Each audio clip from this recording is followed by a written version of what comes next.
હાલમાં ઉનાળામાં પાણીવાળા વિસ્તારો સુકાઈ રહ્યા છે, ત્યારે મગર જેવા જીવો બહાર આવી રહ્યા છે. તેથી આ પ્રકારના જીવો બહાર નીકળવાના બનાવ વધી રહ્યા છે. ત્યારે પ્રકૃતિ ધ યુથ સોસાયટીના ડોક્ટર દ્વારા લોકોને અપીલ કરાઈ છે.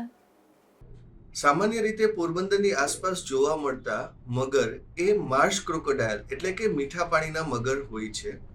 તે કુદરતી સ્ત્રોતો મીઠા પાણીના જેવા કે તળાવ, સરોવર, ડેમ અથવા નદી નાળામાં જોવા મળતા હોય છે.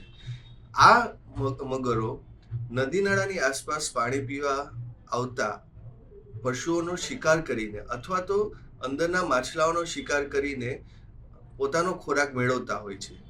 ખાસ કરીને ઉનાળાની ઋતુ દરમિયાન અથવા તો બીજી કોઈ જગ્યાએ જ્યારે પાણીની ઉણપ વર્તાય અને નદી નાળા કે તળાવ સુકાઈ જાય ત્યારે આ મગર ખોરાકની ઉણપથી પ્રેરાય છે. અને આવા સમયે મગર ખૂબ જ અનુકૂળ એવું સરીસૃપ હોવાથી તે આજુબાજુના વાતાવરણને અનુરૂપ થવા માટે છેલ્લે કંઈ પણ ના મળે તો બીજા પશુઓના છાણ ખાવા માટે પણ એ બહાર નીકળતા હોય છે અને એ છાણ ખાઈને પણ તે પોતાનું જીવન ગુજારે છે.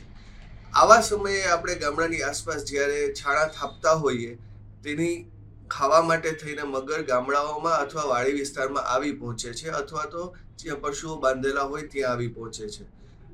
આવા મગરોને મારવાની કોઈ પણ જરૂર પડતી નથી. તેને તમારાથી સુરક્ષિત દૂરી રાખો અને વન વિભાગને અથવા સ્વયંસેવી સંસ્થાઓને ફોન કરી શકો છો. અમારી કોઈની પણ ટીમ ત્યાં આવી અને આ મગરનું રેસ્ક્યુ કરી જાય છે અને તેને ફરીથી પાછા કુદરતી વાતાવરણમાં છોડી દે છે.